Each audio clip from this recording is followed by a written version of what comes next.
అందరికీ నమస్తే. Welcome to my channel graduate house wife. ఈరోజు నేను మన ఛానల్‌లో నెలల పాటు నిల్వ ఉండే కమ్మని టొమాటో ఇంకా కొత్తిమీర పచ్చడిని ఎలా తయారు చేసుకోవాలో చూపించబోతున్నాను. ఈ పచ్చడి సుమారుగా 2-3 నెలల పాటు నిల్వ ఉంటుందండి. దీనికోసం ముందుగా ఒక స్టవ్ మీద కళాయి పెట్టుకొని అందులోని ఒక 50 గ్రాముల వరకు ఆయిల్ వేసుకోవాలండి. నిల్వ పచ్చడి కాబట్టి ఆయిల్ ఎక్కువగానే పడుతుంది.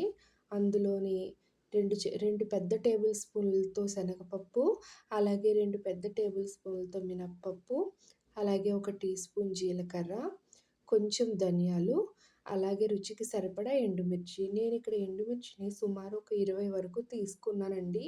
నిల్వ పచ్చడి కాబట్టి కాస్త కారంగా ఉంటేనే ఎక్కువ రోజులు నిల్వ ఉంటుంది. వీటన్నిటిని ఆయిల్‌లో సుమారుగా ఒక 15 నిమిషాల పాటు చాలా లో ఫ్లేమ్‌లో ఫ్రై చేయాలి. ఇలా ఫ్రై చేసినప్పుడు మినపప్పు అది చక్కగా వేగి పైకి నురుగులా తేలుతుందండి. ఆ నురుగు ఎప్పుడైతే తేలడం ఆగిపోతుందో అప్పుడు పప్పులన్నీ చక్కగా ఫ్రై అయినట్టు.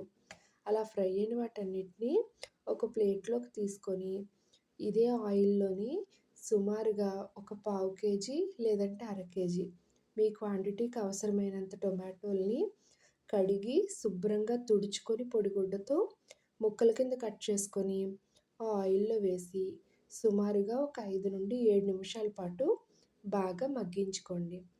ఇలా టొమాటోల్ని కడిగి తీసుకోవడం వల్ల ఎక్కువ కాలం నిల్వ ఉంటుందండి. తడి అనేది లేకుండా చూసుకోవాలి. ఇలా మూత పెట్టుకొని సుమారుగా ఒక 7 నిమిషాల పాటు బాగా మగ్గించుకున్న తర్వాత అందులోని నేను 4 కట్టల కొత్తిమీరని సన్నగా తరుక్కొని వేసుకుంటున్నానండి.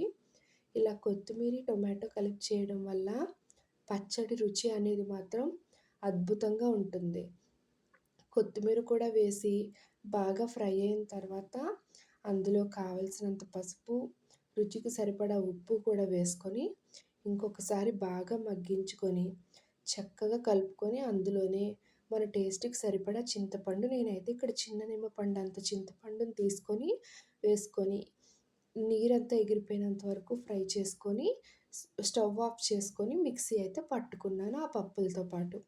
ఇప్పుడు ఇందాక ఫ్రై చేసుకున్న కళాయిలోనే ఒక సుమారుగా ఒక 20 గ్రాముల వరకు పప్పు నూనె తీసుకొని అందులో పోపు సరిపడా సామాన్లు అంటే ఆవాలు, జీలకర్ర, శనగపప్పు, ఎండుమిర్చి, ఇంగువ కూడా వేసుకొని బాగా కలుపుకున్నానండి. నా దగ్గర కరివేపాకు అవైలబుల్‌గా లేదని వేయలేదు. మీ దగ్గర ఉంటే వేసుకోవచ్చు. ఇప్పుడు చక్కగా వేగిన తాలింపులోని ముందుగా మిక్సీ పట్టుకున్న పచ్చడి, పప్పులు మిశ్రమాన్ని వేసుకొని చక్కగా కలుపుకొని ఏమాత్రం తడి లేని ఒక డబ్బాలో కానీ, జాడీలో కానీ తీసి పెట్టుకోండి.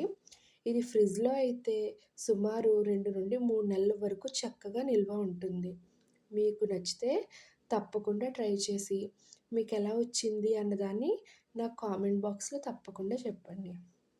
మీరు కనుక నా ఛానల్‌ని మొదటిసారి చూసినట్టయితే సబ్స్క్రైబ్ చేసుకోండి. అన్నదాత సుఖీభవ.